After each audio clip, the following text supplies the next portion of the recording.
Let's go! Are you freaking kidding me? Jayden Daniels gets his first W. Comment below. Do you feel he is going to win the NFL Rookie of the Year? There is some really harsh competition. All right, this shows you how special Jayden Daniels is as a player. The worst type of pressure to give up is unblocked A-gap pressure, and that's exactly what we get here, okay? So, Jayden, yes, in theory, while getting absolutely crushed, could have thrown this ball to Luke McCaffrey. And in the long term, you want to see him actually make this throw with some anticipation. But Jayden is also a very special playmaker, okay? You rarely see any quarterback get out of the unblocked A-gap pressure. Now, one little bit of criticism here, and it doesn't have to do with any team. It has to do with the referee. Okay, I want you to see how casually he's just standing here watching this play. And normally, he's used to seeing most quarterbacks just go down after this. But watch him. He doesn't really even move to get out of the way. You know, look, he's just standing still, just watching this unfold. Back the freak up, bro. And you'll see that Jayden gets out of a little horse collar pull right there. And now it's off to the races, okay? Ref does eventually get out of the way, but still. And he gets out of this. Now, and obviously, this is what you want to avoid. Jayden was still in bounds, though, when this hit happened. You could see when the contact's happening, his foot wasn't out of bounds. It's not illegal head-to-head contact or anything. Normally, this does get the flag. If this was Mahomes, oh my goodness, we would see bombs over Baghdad level flags, man. All right, so we get to this 3rd and 10, and to me, I just think there's nothing open here, okay? Dexter Lawrence is just too good of a DT to just sit back there. You know, some would say, hey, you could step up, reset, and throw a prayer, but Terry McLaurin is just covered here. This is covered and not getting the sticks. I mean, comeback here is open, but I mean, it just takes too long to develop past the sticks. So we pick it up here, and this just shows you how freaking good he is as a runner. All right, this is not there. This is not there, okay? If you were to guess how many yards he would be gaining, you would say probably 5, maybe 7. But somehow, he finds a way through 2 defenders and picks up this first down, okay? Now, it was reversed, but still, they eventually got it. Ridiculous. Right, so this is a big-time throw from Jayden, okay? Left tackle gets beat. It's going to happen. Giants have a really, really good defensive line. And what makes this even tougher is they have a QB spy to go along with it. So, 3rd down, 3-man rush gets home, and you have a QB spy. Thibodeau's just a really good player. Look at that rip move right there. It's absolutely perfect. But Jayden, while getting hit, still delivers a really good ball to Zach Ertz, right? Could it have been a half second sooner? Yes. Do you want this ball to be more away from the defender? Yes, but Ertz readjusts. It looks like for a second that this was actually going to be intercepted, but this is ridiculous from Ertz to get back into the rep and actually win the ball. All right, so we get to this 3rd and 6. You get a motion receiver right here, and Jayden starts off looking to the bottom of the screen, okay? And guess what? There's safety help over the top. What's really hilarious, though, is once he starts looking left, the double move right here from Brown, who has been a really nice pickup. Okay, get rid of Dotson, who never makes a play, and Noah Brown makes plays, right? He had some big games last year with C.J. Stroud, and this eventually does open up. So I would like to see Brown play more. This is just really, really bad offense all around. Okay, Olamide gets knocked to the ground. Okay, this is covered. This is just covered, and it's just a mess, right? I hate 3rd and medium play calls when every single route is past the sticks and there's no in breakers or anything like that, especially on 3rd and long, 3rd and 6 or more. Because it's a delayed pressure. It's near impossible to pick it up in protection. Tackle lets him go and then tries to pick this guy up late, which is what you should never really do unless you know the guard is picking this up. You should keep your block here. So even if Jayden was able to get away from this sack. I mean, you're right in the face of 27. You have another blitzer mixed in there. So I've been labeled a Jayden Homer, and I am, okay? But this is on him. And look, at LSU, his first year, had a major sack issue. Major, all right? You're not always going to be able to run for it. And this time, as much as I hate on Cliff, this is actually really good offensive design. So Terry McLaurin, your go-to guy, is clearing out all this space for a deep over, okay? So even if this isn't open, you have Luke McCaffrey for a massive, massive gainer. And the reason why there's so much more value in throwing this ball is defenders always want to keep eyes on Jayden, right? They want to see him have to sit back here. This is actually a pretty solid pocket. They want to make you sit back here and make this throw, okay? Then the second thing that opens up, obviously you want to throw this ball to McCaffrey, is the backside dig right here to De'Ami Brown, all right? So just a bad sack right there. All right, and here's another weird one, all right? You know the Giants are going to be sinking back here on this 3rd and 13, all right? So Jayden is back in the pocket, and a few things actually happen here. You can throw this ball to Austin Ekeler. He's probably gaining 6 or 7 yards. You could throw this football to Zach Ertz as well. But Jayden's like, look, if you're going to give me all this space, I'm going to tuck and run, okay? Now, what's very interesting is the deep post from De'Ami Brown gets picked up by the safety over the middle, and the deep over to McCaffrey is open again, right? So Jayden, let's see if this was something he could have ripped.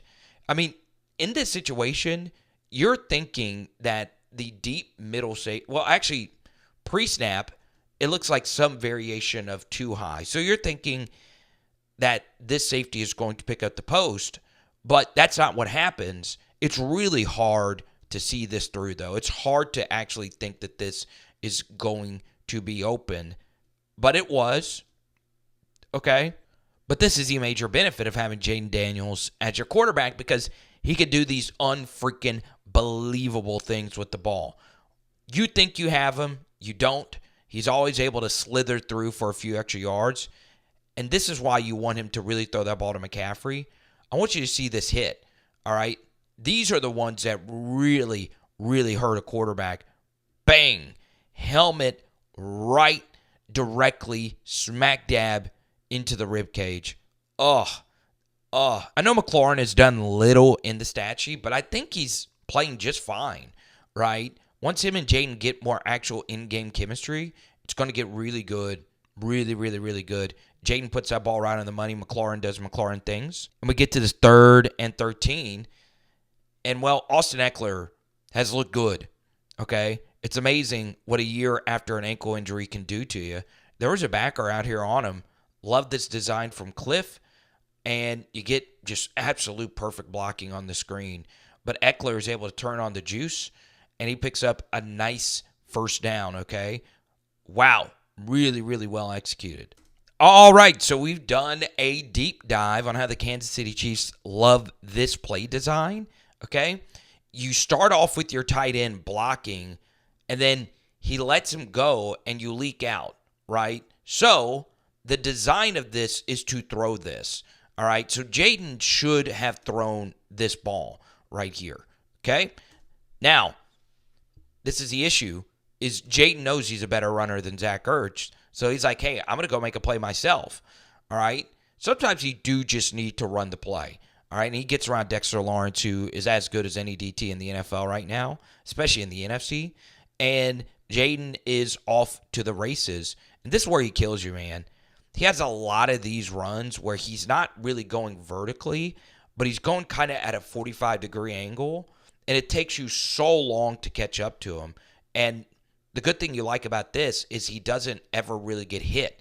Alrighty, so you tell me, do you think Zach Ertz is scoring this if it's thrown? I mean, he might. It would depend on if you can get this tackle or if Ertz can make him miss.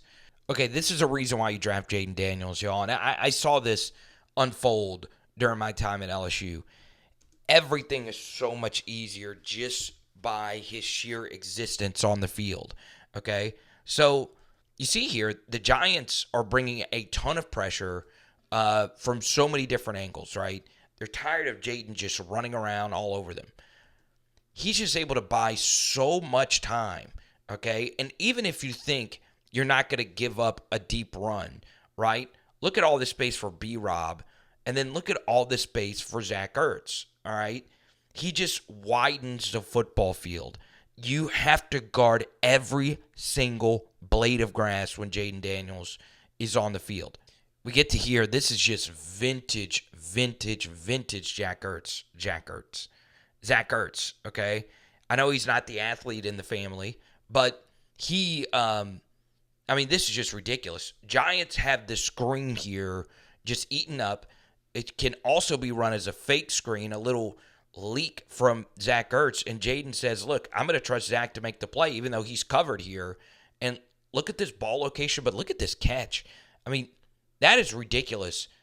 Like, 27's going to have nightmares about Zach Ertz. Alrighty, so we get to this third down situation, and imitation is the best form of flattery, and Jayden's former teammate, Brian Thomas Jr., caught a Trevor Lawrence dot on this same exact play, right? It's basically a deep over towards the back of the end zone. The issue is the left tackle, who's a rookie. There's no need to name him. He's just not going to block Thibodeaux, who obviously is a really good edge rusher. This ball, this is really hard when Jayden's getting ready to get hit.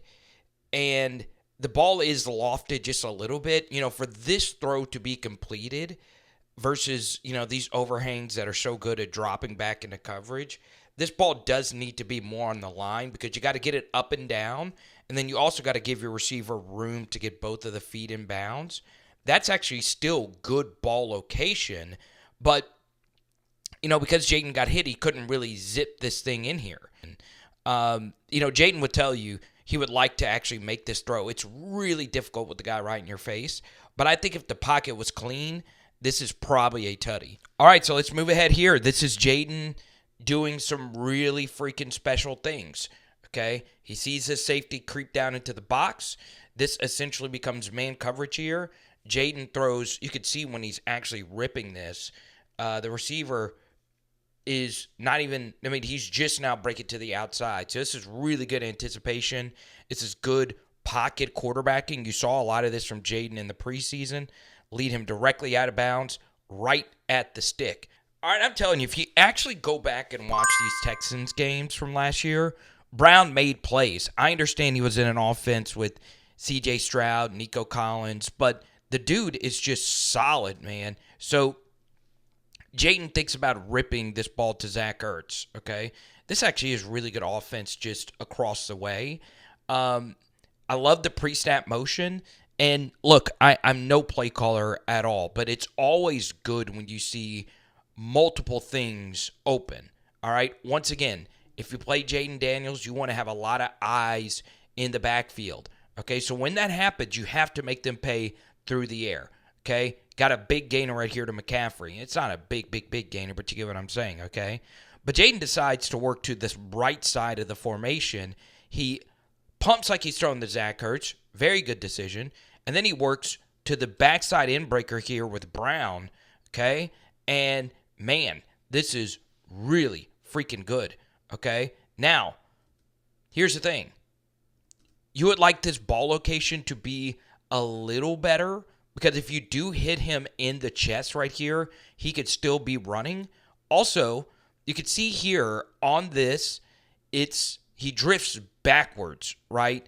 Back into the rush. You want to try to avoid that the best you can. But the one thing I do like here from Jayden is that he didn't just tuck and ran with it, right? This was the right decision to actually rip this, and that shows you a lot of growth.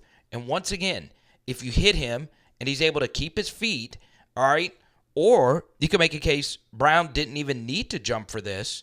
He might have. It's kind of tough to see from this angle. If you do hit him in stride, he's probably still running for at least 5 to 7 and potentially a tutty. All right, so this is definitely Cliff's best play call of the day. There's just everything about this play I love. pre-snap motion mixed with a play action fake. And I love play designs where you actually throw the football to the running back that you initially play action fake to. All right. LSU actually ran a variation of this type of play. Okay. It's not just like this one. So this is a good job from Cliff finding plays that LSU ran quite a bit. Okay. So you could throw it to the tight end. Normally the leaking tight end is open. Not in this case, but the throwback to the running back is right there. And that's probably the first read of the progression anyway. Okay. And the good thing about throwing it to the running back is because the tight end was leaking this way, you also get a lead blocker. So you're basically getting the 2-for-1, right? If he's open, you throw it. If not, hit the running back, you got a lead blocker down the field. That's just really, really, really good stuff from Cliff Kingsbury and Austin Ekeler.